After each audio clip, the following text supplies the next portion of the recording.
پھر اللہ نے زکوٰۃ کو فرض کی، مالداروں پہ زکوٰۃ. خذ من اموالہم صدقۃ تطہرہم بہا وتزکیہم وصلی علیہم. زکوٰۃ اتنا بڑا عمل ہے کہ اللہ تعالیٰ ہمیں کہتا ہے کہ میرے نبی پہ درود پڑھو، فرشتوں سے کہتا ہے میرے نبی پہ درود پڑھو، اور خود بھی کہتا ہے کہ میں اپنے نبی پر درود بھیجتا ہوں. اللہ کی طرف اب درود کی نسبت وہ رحمت ہے، اور فرشتوں کی طرف ہماری طرف درود کی نسبت دعا ہے جو ہم کرتے ہیں، صلی علی محمد وعلی آل محمد. تو اللہ تعالیٰ نے ہمیں آپ کو، پوری دنیا کے اہل ایمان کو، فرشتوں کو حکم دیا کہ میرے نبی پر درود پڑھو، اور خود بھی پڑھتا ہے، ان اللہ وملائکتہ یصلون علی النبی. جو لوگ اللہ کے نام پہ خرچ کریں گے تو اللہ تعالیٰ کہہ رہا ہے وصلی علیہم، اے میرے حبیب ساری امت پر نہیں، جو تیری امت میں میرے نام پہ خرچ کریں گے ان پہ تو درود پڑھ. اگرچہ یہاں صلی دعا کے معنی میں ہے کہ تو ان کے لیے دعا کر، آپ ان کے لیے دعا فرمائیں. تو مال خرچ کرنے والوں کے لیے اللہ اپنے حبیب سے فرما رہے ہیں کہ ان کے لیے آپ دعا کریں. صلی علیہم ان صلاتک سکن لہم. آپ کی جو دعا ہوگی اور آپ کی جو صلات ہوگی، جو آپ کا درود ہوگا، دنیا اور آخرت کے سارے مسائل ان کے حل کر کے لے جائے گا. ان کی دنیا بھی سکھی کر دے گا، ان کی آخرت بھی سکھی کر دے گا. تو اللہ تعالیٰ نے زکوٰۃ فرض کی، اور بہت تھوڑی فرض کی. پہلی امتوں پر تھی 100 میں 10 روپے، اور ہماری ہے 100 پہ 2.5 روپے. اور اتنا فضل فرمایا کہ پورا سال پیسہ پڑا رہے، پھر کہا اس میں سے 2.5 روپے دے دو، 2,500 دے دو. اگر استعمال ہو جائے تو کچھ سال سے 1 دن پہلے اگر وہ مال خرچ ہو گیا ہے تو زکوٰۃ ختم ہو گئی. اور 82 دفعہ قرآن میں مال خرچ کرنے کا حکم آیا، 82 دفعہ. اور اللہ تعالیٰ نے ترغیب دی ہے کہ مالدار فقیروں پہ خرچ کریں. پھر اللہ تعالیٰ نے فقیروں کو ترغیب دیا کہ تم بھی جتنی وسعت ہو خرچ کیا کرو. میرے نبی نے ترغیب دی، سبق درہم 100,000 درہم. 1 روپیہ اللہ کے نام پہ خرچ کرنا 1 لاکھ روپیہ خرچ کرنے سے بڑھ گیا. تو صحابہ نے عرض کی وہ کیسے بڑھ گیا؟ تو آپ نے کہا ایک آدمی کے پاس 2 روپے، ایک آدمی کے پاس کروڑوں روپے.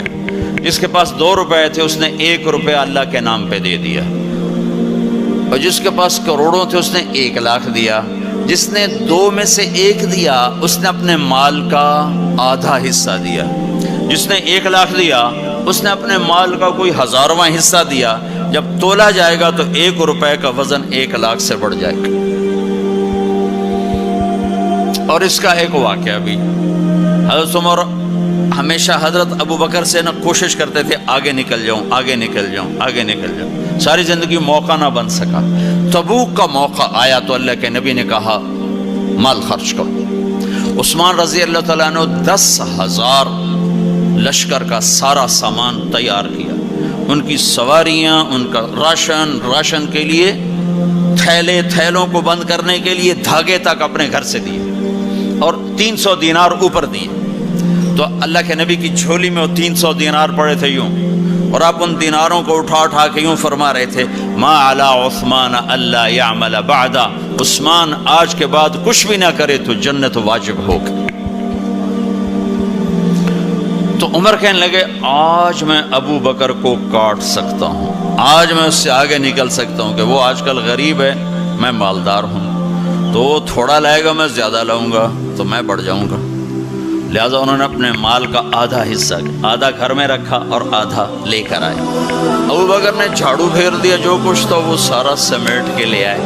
جب دونوں پراپرٹی سامنے رکھی گئیں تو حضرت عمر کی بہت زیادہ نظر آ رہی، ابو بکر کی بہت تھوڑی نظر آ رہی. لہٰذا حضرت عمر بڑے اطمینان میں کھڑے کہ آج جیت خطاب کے بیٹے کی ہے. میں قربان جاؤں، اللہ رسول تو جانتے ہیں کہ کون کیا کر کے آیا ہے. تو میرے نبی نے سوال ہی بدل دیا، جو اس موقع کا سوال ہی نہیں. کوئی آدمی مسجد میں چندہ دینے جائے، مدرسے میں چندہ دینے جائے، کہا جی مول صاحب یہ 1 لاکھ روپیہ ہے مدرسے کے لیے، مسجد کے لیے. آگے مولوی صاحب کہیں پیچھے کتنے پڑے ہوئے ہیں، تو کہے گا اے بھی واپس کرو، میں تو تھوڑی نیت ہے جو کوئی چکر لگتا ہے. کہ تسی ٹھیکیدار ہو مگر علی شاید ابھی پیچھے کتنے پین. یہ موقع کا سوال ہے ہی نہیں. مولوی صاحب کو چاہیے جی جزاک اللہ یہ لیجئے رسید بسم اللہ، پھر بھی موقع آئے تو دیتے رہیں. تو میرے نبی نے پوچھنا یہ تھا ابو بکر کتنا لائے ہو، عمر کتنا لائے ہو، اور یہی اس موقع کا سوال ہے.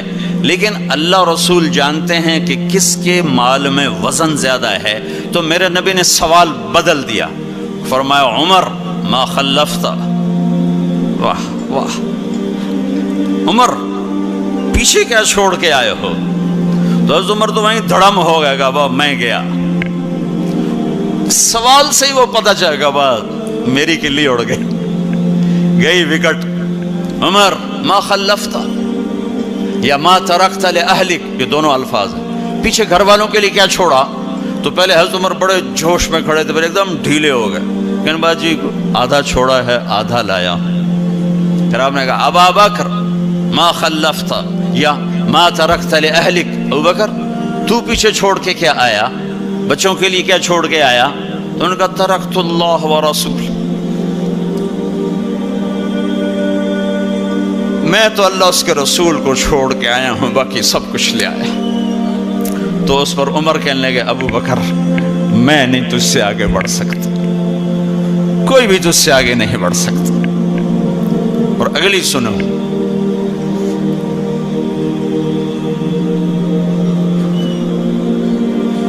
اپنے کپڑے بھی دے دیے اور ایک ٹاٹ تھا وہ پہن کر اس کو کانٹوں سے سی لیا. تو جبریل آئے، کہنے لگے یا رسول اللہ، اللہ تعالیٰ پوچھ رہے ہیں کہ ابو بکر نے یہ ٹاٹ کیوں پہنا ہوا ہے؟ تو آپ نے کہا کہ ابو بکر نے سارا کچھ اللہ اس کے رسول پہ لگا دیا ہے اس لیے یہ پہنا ہوا ہے. تو کہا یا رسول اللہ، اللہ تعالیٰ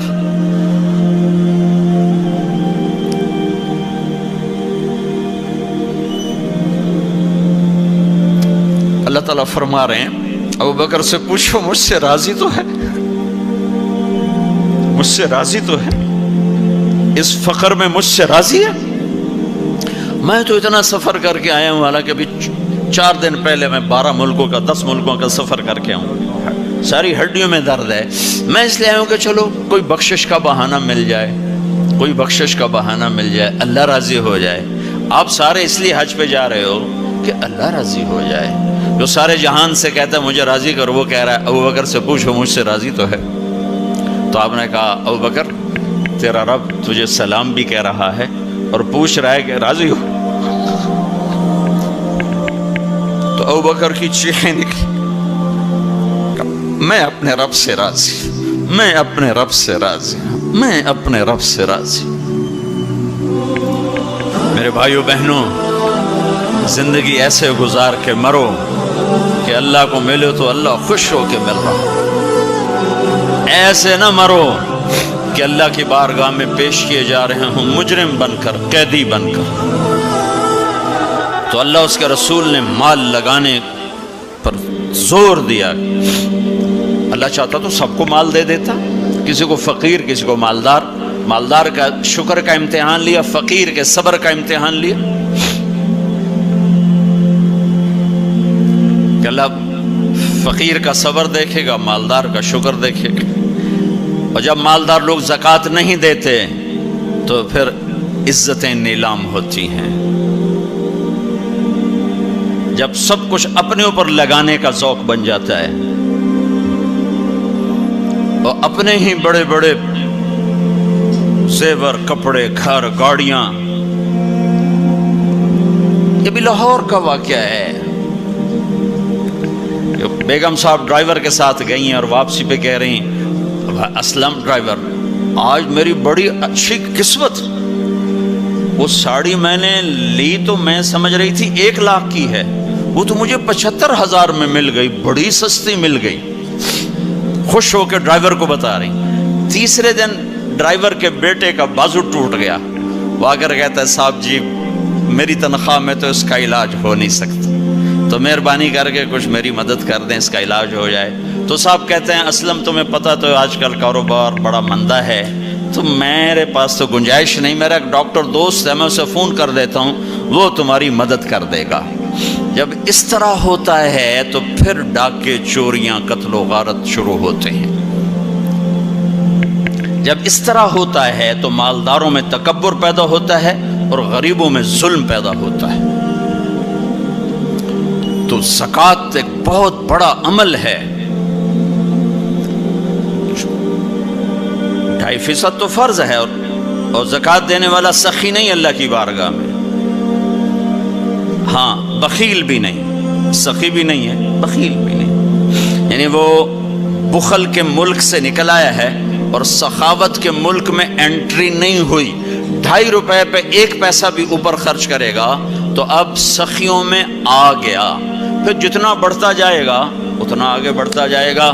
اور اللہ نے فرمایا مجھے میری عزت کی قسم جنت الفردوس میں بخیل داخل نہیں ہو سکتا۔ اور اللہ شیطان کہتا ہے کہ مجھے عبادت والے عبادت گزار بخیل سے کبھی ڈر نہیں لگا کہ اس کا بخل اسے ضرور جہنم میں پھینکے گا، نافرمان سخی سے ہر وقت ڈرتا رہتا ہوں کہ اس کی سخاوت کب اسے جنت میں پہنچاتی۔ آپ نے سامری کا نام تو سنا ہوا ہے، قرآن میں بھی ہے، جس نے موسیٰ علیہ السلام کی قوم کو گائے کے بچے کی پوجا پہ لگا دیا، بچڑے کی۔ اللہ نے کہا سب کو قتل کرو، سارے پکڑے گئے، قتل کیے گئے، سامری بھی آ گیا۔ موسیٰ علیہ السلام نے کہا قتل کرو، جبریل آ گیا۔ موسیٰ، اللہ تعالیٰ کہہ رہے ہیں اسے قتل نہ کرو، یہ اپنی موت آپ مرے گا۔ تو موسیٰ علیہ السلام کہنے لگے جو سارے کفر کا سبب بنا اسے کیوں چھوڑ رہے ہیں؟ تو اللہ تعالیٰ نے کہا سخی ہے، سخی کو قتل کرنا مجھے اچھا نہیں لگتا، چھوڑ دو، اپنی موت آپ مر جائے گا۔ کافر کو سخاوت قتل سے بچا گئی۔ جب ایمان والا کوئی مرد عورت سخی ہوگا تو اللہ کی بارگاہ میں کیسے اونچے مرتبے لے کر جائے۔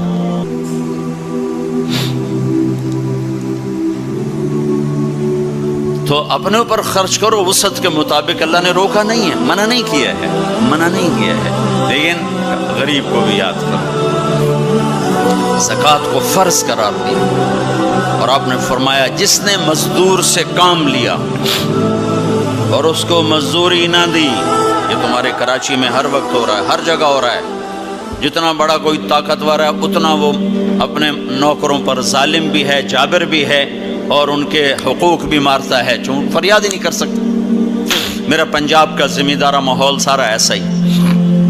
تو آپ نے فرمایا جس نے مزدور سے کام لیا اور اسے موقع پہ تنخواہ نہ دی اور اس کے پیسے مار لیے تو اس مزدور کا قیامت کے دن میں وکیل بنوں گا، میں اس کا کیس لڑوں گا، اور جس کا کیس میرے نبی نے لے لیا پھر اگلا کوئی بچ کے جا سکتا ہے کہیں؟ مزدور کا پسینہ خشک ہونے سے پہلے اس کے ہاتھ میں پیسے پکڑا دو۔ پھر مزدور سے فرمایا، یہ دونوں طرف کا خوبصورت، کیا دین خوبصورت ہے، کہ جو اپنے نوکر کی، جو اپنے مالک کی نوکری بھی پوری دیانتداری سے کرے اور اللہ کی بندگی بھی دیانتداری سے کرے تو اسے ہر کام پہ دگنا اجر ملے گا، دگنا۔ یعنی میں ایک نماز پڑھتا ہوں میری 10 ہیں، اس کی 20 ہوں، میں ایک روزہ رکھتا ہوں میرا 1 ہے، اس کے 2 ہوں، میں ایک قرآن ختم کرتا ہوں میرا 1 ہے، اس کے 2 ہوں۔ ایک طرف اپنے مالک کے ساتھ دیانتداری سے نوکری کر رہا ہے اور ایک طرف اپنے اللہ کے ساتھ دیانتداری سے بندگی کر رہا ہے، دگنا اجر ہو جائے گا۔